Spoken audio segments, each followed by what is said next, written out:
असल में मेरी बातें बहुत एब्स्ट्रैक्ट रहती हैं या उसको कह दो कि हवा में रहती हैं अधिकतर। तो मुझे ये चीज़ लगातार अपनी ज़िंदगी में महसूस होती है कि मैं जब भी कोई अपने दिमाग में आइडिया मेरा कोई उत्पन्न हो रहा है या कुछ नया विचार आ रहा है कि हाँ इसको इम्प्लीमेंट करके देखते हैं कैसा लगता है, तो उस दौरान उसको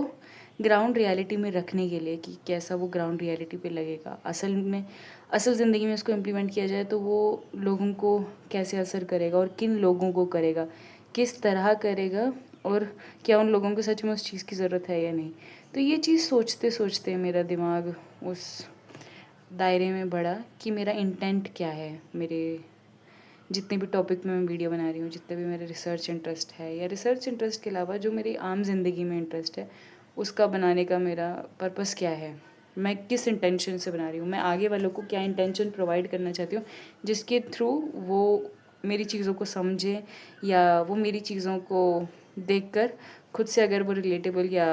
उनको एक्सपीरियंस मैच हो रहा है तो वो उसको एक तरीके से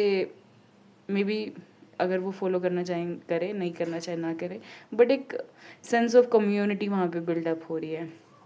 उस तरीके से मैं अपना इंटेंट इमेजिन करती हूँ और लगातार मेरे इन सारे 30 दिनों में, अब ये सारे 30 दिन का जो मैंने चैलेंज खुद के काम पर लगाया था, खुद से लगाया था खुद पर, तो वो ख़त्म हुआ है। तो मुझे उस सारे टॉपिक को रेगुलरली डालने पर ये चीज़ बहुत प्रोमिनेंट निकल के आई है कि मेरा इंटेंट कुछ इस तरीके का है। इंटेंट का मतलब है, सबसे पहले मैं इंटेंट का मतलब समझा दूँ अपने लिए। आपने अभी इससे पहले जो मैंने कहा वो जर्नल इंटेंट का मतलब है कि इंटेंट क्या है मेरा बोलना, लिखने और रिसर्च टॉपिक पे बात करने से। लेकिन अब यहाँ पे जो मैं समझाने जा रही हूँ वो मेरे लिए इंटेंशन का मतलब क्या है कि मैं किस तरीके से रख रही हूँ। मेरे लिए इंटेंशन है कि जो भी मैं काम कर रही हूँ उसको सिर्फ कोई वर्ल्ड में निकली मैं, उसमें कोई एक प्रॉब्लम ट्रेस किया, कुछ एक प्रॉब्लम पिन पॉइंट किया या कुछ इशू मुझे समझ में आया, उसको जाकर मैंने उस प्रॉब्लम को समझा, उस प्रॉब्लम को डिकोड करा, उस प्रॉब्लम को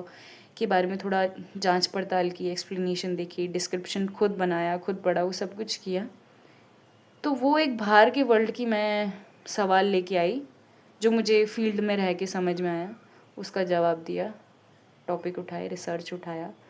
छोटा छोटा आर्टिकल ऑब्जेक्ट उठाया, उस पर एक आर्टिकल लिख दिया या उस पर एक यूट्यूब वीडियो बना दिया। सिर्फ वहीं तक मेरा जो रिसर्च का एक्सपीरियंस है मैं उसको वहाँ तक सीमित नहीं रखना चाहती, क्योंकि मेरा मानना है जब भी इंसान कुछ काम करता है तो उसका उसमें रिफ्लेक्शन दिखता है उस काम के अंदर, जैसे उसकी पर्सनैलिटी क्या है, वो क्या वैल्यूज़ अपहोल्ड करता है, वो उसका डिसीजन मेकिंग कैसा है, वो उसका किस तरीके से वो ऑब्जेक्ट्स को चुनता है, उसका लार्जर पर्पस क्या है, इंटेंशन क्या है उस रिसर्च के पीछे। क्योंकि रिसर्च लाखों लोग कर रहे हैं लेकिन आपका एज अ रिसर्चर उसके पीछे इंटेंट क्या है, ज़रूरी नहीं सबका क्लियर हो, क्योंकि बहुत सारी ऐसी चीज़ें हैं जो टाइम के साथ धीरे धीरे अनफोल्ड होती हैं, जो कि बहुत बेहतर तरीका भी है। ये भी मेरे लिए भी ये बेहतर है, लेकिन मेरा ये एक प्रोसेस बेस्ड काम है जहाँ पे अभी भी मैं ये पूरी वीडियो ख़त्म करने के बाद भी मेरे दिमाग में वही चलता रहेगा कि इंटेंशन क्या है मेरा, मैं उसको किस तरीके से और रिफाइंड भाषा में उतार सकूं अपनी ज़िंदगी में, या उसको एक कागज़ में उतार सकूं ताकि मैं उस पर और ज़्यादा अच्छी तरीके से काम कर सकूं या उसको समझ भी सकूं।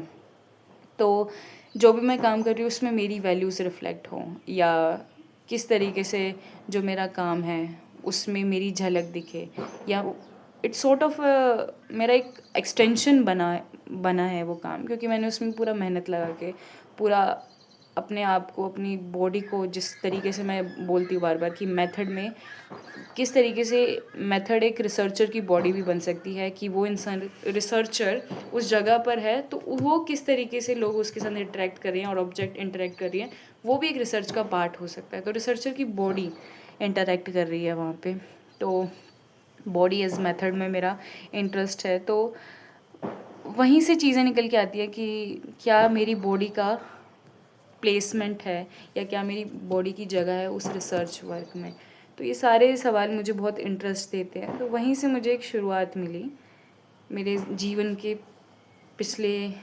या पिछले क्या बचपन की शुरुआत में जाने का, जहाँ मेरे अंदर एक सेंस डेवलप हो चुकी थी कि मेरे को कोई समझता नहीं है या मुझे कोई देखता नहीं है। इसका मतलब जेन्युइन नहीं है कोई मुझे समझता ही नहीं है या देखता नहीं है,